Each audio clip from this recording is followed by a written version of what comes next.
আজ হচ্ছে পবিত্র জুম্মার দিন। আর জুম্মার দিনে তো কিছু স্পেশাল কিছু রান্না করা হয়, কিন্তু কি করার, অসুস্থতা থাকার কারণে কোনো কিছুই করতে পারতেছি না। এত খারাপ লাগতেছে। আসসালামু আলাইকুম, welcome back to my channel. সকালবেলা ঘুম থেকে উঠতেই পারতেছিলাম না, এতটা শরীর ব্যথা করতেছিল। তারপরে কিছু করার নাই, উঠে কাজ শুরু করে দিলাম আর কি। তো আজকে ভাবতেছিলাম যে ঝটপট যা কিছু রান্না করা যায়। তো আমি একটা রেসিপি দেখছিলাম, ভাবলাম যে এই রেসিপিটা ট্রাই করি। প্রথমে আমি মুরগির ব্রেস্ট পিসগুলোকে টুকরো টুকরো করে কেটে নিয়েছি। আর পোলাওর জন্য আমি বাসমতি চালটা ব্যবহার করতেছি। এরপরে একটা প্যানে সমপরিমাণে সয়াবিন তেল আর সরিষার তেল দিয়ে একটু গরম করে নিয়েছি।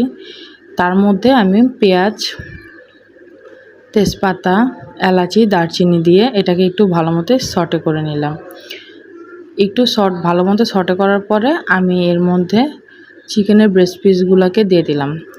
চিকেনের ব্রেস্ট পিসগুলো ভালো মতো ভেজে নিলাম আর কি। দেখেন কি সুন্দর কালার চলে আসছে। এরপরে আমি চিকেনের মধ্যে টক দই, জয়ফল গুঁড়া দিয়ে চিকেনটাকে ভালো মতো নেড়ে চেড়ে এরপরে পানি অ্যাড করে চিকেনটা রান্না হতে বসিয়ে দিলাম আর কি। দেখেন জয়ফল গুঁড়া দেওয়ার পরে এত সুন্দর একটা গ্রান আসছে।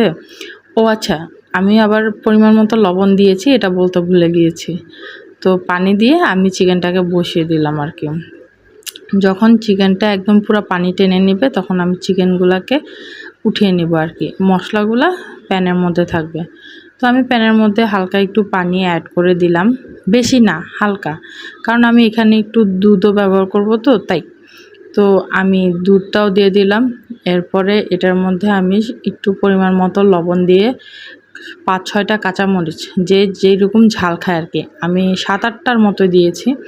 তো দিয়ে এরপরে আমি চালগুলো অ্যাড করে দিচ্ছি আস্তে আস্তে।